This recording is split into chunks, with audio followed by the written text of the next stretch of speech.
Hello বন্ধুরা, মঞ্চলিতে তোমাদের স্বাগত জানাচ্ছি। এই হলো সেই স্থান যেখানে আগামী 14 মার্চ প্রধানমন্ত্রী নরেন্দ্র মোদী আসছেন।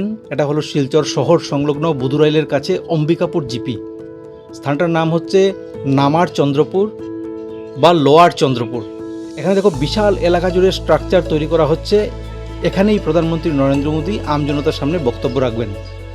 প্রধানমন্ত্রীর এই সফরকে ঘিরে ইতিমধ্যে জোর কদমে প্রস্তুতি শুরু হয়েছে। গত 5 দিন ধরে নাগাড়ে কাজ করে চলেছেন নির্মাণ কর্মীরা। তাদের হাতে আর মাত্র 8 দিন সময় রয়েছে।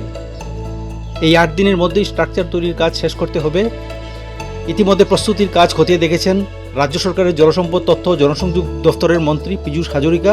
তার সঙ্গে ছিলেন বরাক উপত্যকা উন্নয়ন বিভাগের মন্ত্রী কৌশিক রায়, রাজ্যসভার সাংসদ কনাথ পুরকায়স্থ, বিধায়ক দীপায়ন চক্রবর্তী, জেলাশাসক আয়ুষ গর্গ, পুলিশ সুপার পার্থপ্রতিম দাস সহ বিভিন্ন দপ্তরের শীর্ষ আধিকারিকরা।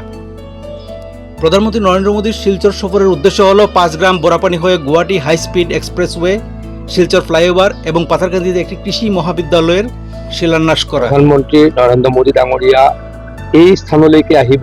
এখন বিশাল সভাত তেখেতে ৰাইজক সম্বোধন কৰিব। এই উন্নয়নমূলক প্রকল্পগুলো বাস্তবায়িত হয়ে গেলে গোটা বরাক উপত্যকায় যোগাযোগ ব্যবস্থা ও কৃষিক্ষেত্রে এক নতুন দিগন্তের সূচনা হবে। চলো একটু ঘুরে দেখি কোথায় কী ধরনের কাজ করছেন নির্মাণ শ্রমিকরা। দেখো, এখানে মোট 3টি স্ট্রাকচার তৈরি করা হচ্ছে। প্রতিটি স্ট্রাকচার লোহা এবং অ্যালুমিনিয়াম দিয়ে তৈরি করা হচ্ছে। স্ট্রাকচারগুলোকে একবার দেখো তোমরা, কত বিশাল। দেখো, এখানে নিরাপত্তার দায়িত্বে রয়েছেন পুলিশ কর্মীরা, রয়েছেন স্ট্রাকচার তৈরির দায়িত্বপ্রাপ্ত ঠিকাদাররাও, ক্রমশ কাজ করে চলেছেন নির্মাণ শ্রমিকরা। কীভাবে স্ট্রাকচারগুলোকে দাঁড় করানো হচ্ছে সেগুলো তোমাদের দেখাবো। তার আগে চলো একটু কথা বলি নির্মাণ শ্রমিকদের সঙ্গে। अच्छा, आपका शुभ नाम क्या है? पिंटू कुमार। अच्छा, आप ये स्ट्रक्चर आप लोग बना रहे हैं। आप लोग कहाँ से आए हैं? हम बिहार से आए हैं, और ये स्ट्रक्चर को जो मटेरियल्स है ये कहाँ से आए हैं? दिल्ली से। दिल्ली से आए हैं। अच्छा, आप कितने दिन से यहाँ पर काम कर रहे हैं?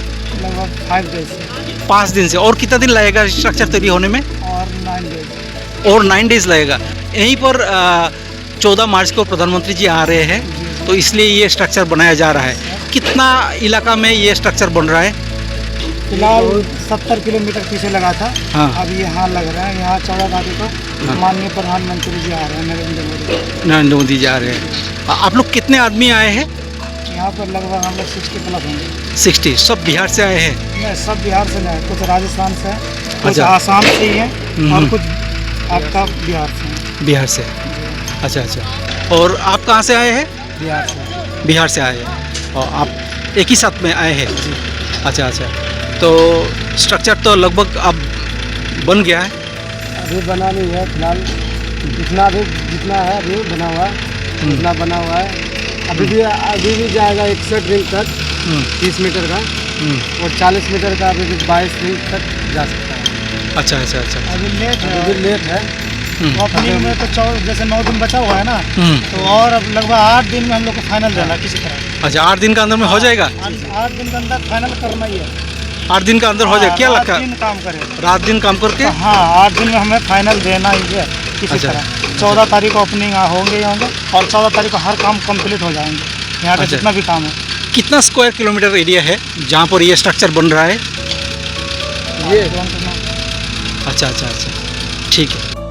তো তোমরা শুনলে যুদ্ধকালীন তৎপরতায় স্ট্রাকচার তৈরির কাজ চলছে। হাতে সময় খুব কম, এই সময়ের মধ্যেই কাজ শেষ করতে হবে। একবার এলাকাটাকে দেখো, কত বিশাল এলাকা জুড়ে এই স্ট্রাকচার তৈরির কাজ চলছে। দেখো, দেশের প্রধানমন্ত্রী আসবেন বলে কথা, তাই কোনো ধরনের খামতি রাখতে চাইছে না রাজ্য সরকার।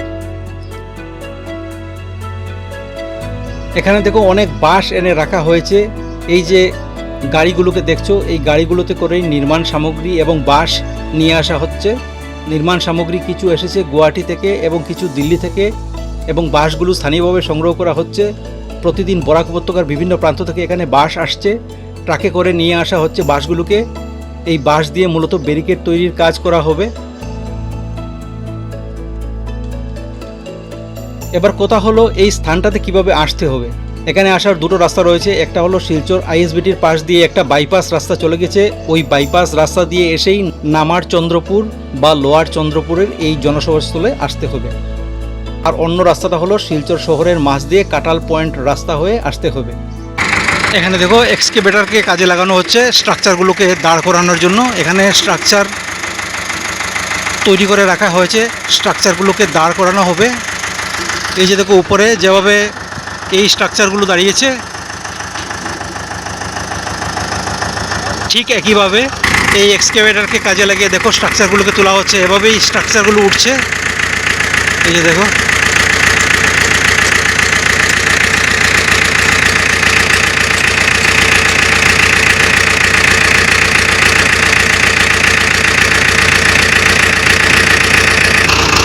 দেখো দেখতে দেখতে স্ট্রাকচারগুলো দাঁড়িয়ে যাচ্ছে।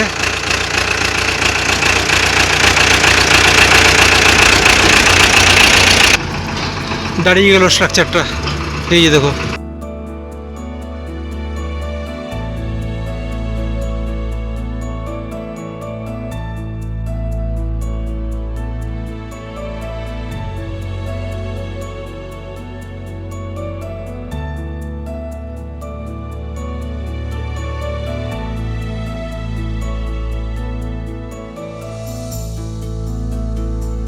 তো বন্ধুরা, একবার দূর থেকে এই এলাকাটাকে, যেখানে স্ট্রাকচারগুলো তৈরি হচ্ছে, না দেখালে ঠিক বোঝা যাবে না কত বিশাল এলাকা জুড়ে এই স্ট্রাকচারগুলো তৈরি করা হচ্ছে। এখানে প্রধানমন্ত্রীর জনসমাবেশের জন্য ক্ষেতের মাঝ দিয়ে তৈরি করা হচ্ছে অস্থায়ী সড়ক, লাল মাটি ফেলা হচ্ছে সড়ক তৈরির জন্য, সেই সঙ্গে স্যান্ড গ্রেভেলস ব্যবহার করা হচ্ছে সড়কে। তো বন্ধুরা, ফুটেজ সংগ্রহ করতে করতে অনেকটা সময় পেরিয়ে গেছে। স্ট্রাকচারের উপর দেখো অস্তমিত সূর্য।